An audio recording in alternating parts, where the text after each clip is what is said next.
One of the world's biggest stars, so it's no surprise Mariah Carey is difficult to pin down, even more so when she's just been married.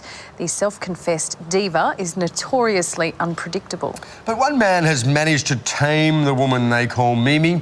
Our entertainment reporter James Tobin flew to Japan for a major scoop. As you'll see, it's as much about the journey as the destination. I got there in the end. Me and Mariah. Mariah and me. But how we got together, well, that's a story all on its own. Let me take you on the wild, wild ride that is Mariah World. You know Mariah. Short skirts and high heels. Can't throw, can sing. Oh, can she sing. More #1 hits than Elvis. A new album and newly married. And I was on the way to meet her, to Japan, land of the rising sunrise.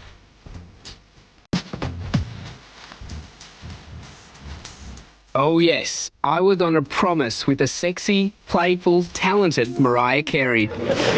Off the plane, just arrived in Osaka and we're straight into the stereotypically packed train. Into a taxi, onto Osaka. Tomorrow, Tokyo. Well, we made it safe and sound to Osaka, so early night, tomorrow, Mariah Day. What could possibly go wrong? No. Next day, not much time. Interview at 1. I had to get to Tokyo fast. Faster than a speeding bullet train. The scenery whizzed by almost as quickly as sales of her new album, E MC². Mariah's now the biggest selling female artist of all time. A quick taxi to her hotel. I was pumped. I had pumps. She loves high heels and bling. I had both. Wedding presents for Mariah Carey, a pair of beautiful Terry Biviano shoes, or stilettos, or pumps, or kicks, or whatever they're called. And from Musson Jewellers, a stunning 114 diamond black gold butterfly, the piece de resistance. Hope she likes them. The call came. Down I went. I'd been told to be ready at 1. It was now 3. A little late, but it looked like I was on. I'll have a look if she's ready. She wasn't, and I wasn't alone. All Asia's media seemed to be there. Each had their slot, but nothing was happening. There's schedule time, and then there's Mariah time. It's a little bit lost in translation, really. The queue's getting bigger. The anticipation's getting bigger. But we're still just waiting. Mariah was there. Mariah was behind that door. I was so close, I could almost touch her. Yes, so close, yet so far away. It's now 6:15, so our interview time has been and gone, but I'm assured it is happening. Just a little bit more waiting.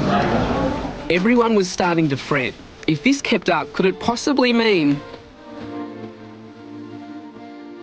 There is confusion everywhere. Problems about 2 cameras and 1 camera. Who's next? What's happening? I'm just sitting back here and just minding my own business. We'll get in there. We'll get in. Okay, now I'm still waiting, but I just wanted to give you an update. It's night time. It is now night time. So a lunchtime interview has turned into an after-dinner interview. But it's happening. It is happening. Tick-tock went the clock, and then 7.5 hours later, I was in. After all that waiting, it came in a rush. We met, I made a nervous joke. No pressure. Make it fun. And we were on, and it was good. She loved the shoes. Those are festive. She loved the butterfly brooch. That is so pretty. She loves being married. I definitely didn't think it was possible for me. She wants kids. Well, we can expect some. And the rest? Well, stay tuned for Sunrise tomorrow.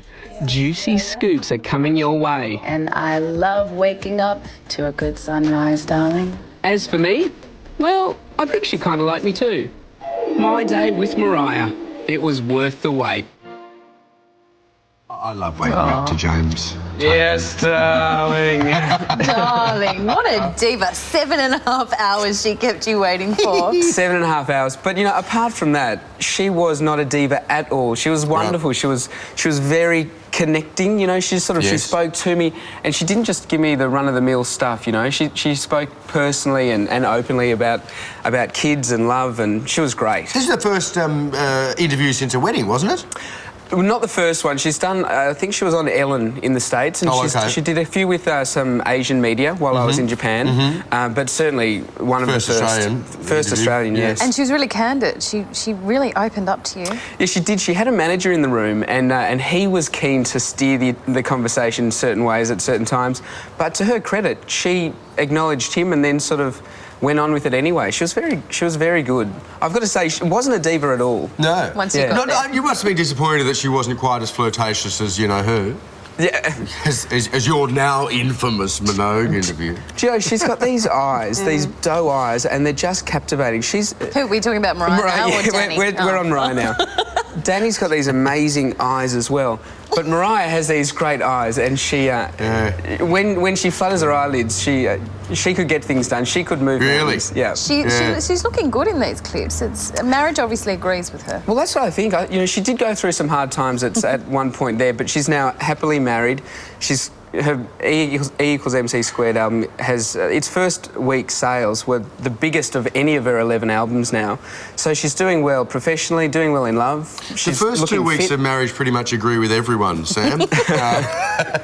You've very peculiar taste. Well, she does look good. You know, it's it's fantastic. She's glowing. Absolutely. She's only about 6 months into the relationship. Yeah, I think they only dated for like 2 weeks or something before they got married. Well, Mariah's marriage is certainly suiting James as well. I mean, he looks $1 million this morning. Oh, thank you, darling. Thank you I thought about wearing my pyjamas this morning, but I saw that you're in a suit, so I didn't. Well, it's a PM magnet. I'd wear them next time. Yeah. All right. Thanks, Joe. Thank you. Thanks, Joe.